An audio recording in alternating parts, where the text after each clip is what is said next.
am joined here by Hubert Martin from Dublin Community Growers and Walk, which is, you're going to tell me a little bit about that now, Hubert. Well, Walk is an organisation who deals with people with intellectual disabilities.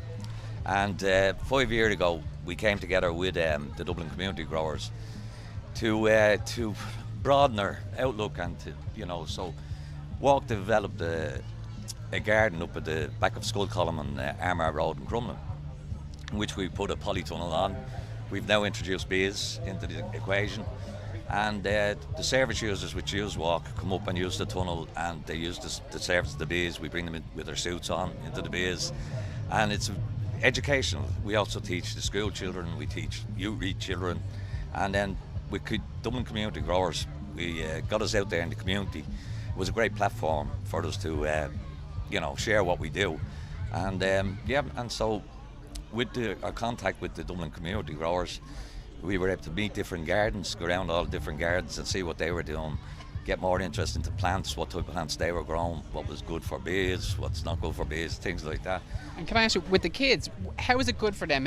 If you've intellectual abilities, what is the benefit for what you're doing with them? Well, their confidence, number one, is a major thing, because it doesn't matter whether you have an intellectual disability or not, whether you're a child or not, whether you're a youth or not, everybody has the fear of bees, right? Okay, so we educate, right? And if you educate, that does away with the fear. I mean, because bees do not attack; they defend, right? So and that's a brilliant thing to bring into the schools early on, to get this youth reach students doing a VTech level 5 on it.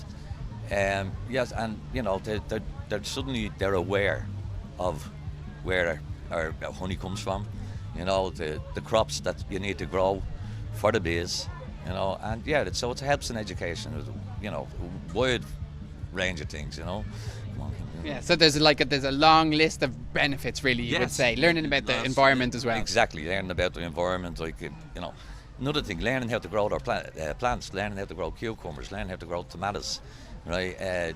There's all them benefits. And we're all obsessed with organic food and all now, so that's exactly what you do, isn't it? Yeah, well, it's totally organic. Up there we wouldn't spray anything. So okay, you don't always get the best results, but you get the best vegetables to eat. They may have a hole in them, but you can cut that out and cook away. Yeah. And you've had a few events this year, maybe, have you, to try and raise money? And yeah, well, the Dublin Community Growers, we done what we call the food cycle. Right, and what we clever name as well. Yeah, absolutely.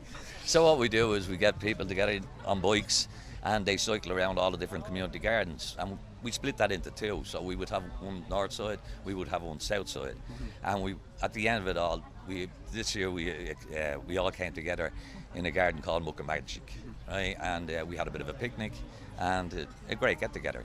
Yeah. So in past we have done events like we've run the Dublin Harvest Festival. We done it last year in Mountjoy Square, and that was a big undertaking, and other than the weather, it went very well, And I suppose for anybody who gets involved, whether the intellectual abilities or not, it must be very rewarding to grow something from scratch and finish up with something that you can eat. To grow from seed and to see it on your plate is an absolute fantastic thing. Yeah. I mean, seeds are so small. Of course. I mean, they see it through unto germination, plant stage, then actually once you eat it on the plate. Brilliant here, but listen, I have to leave it there. We're just running out of time again.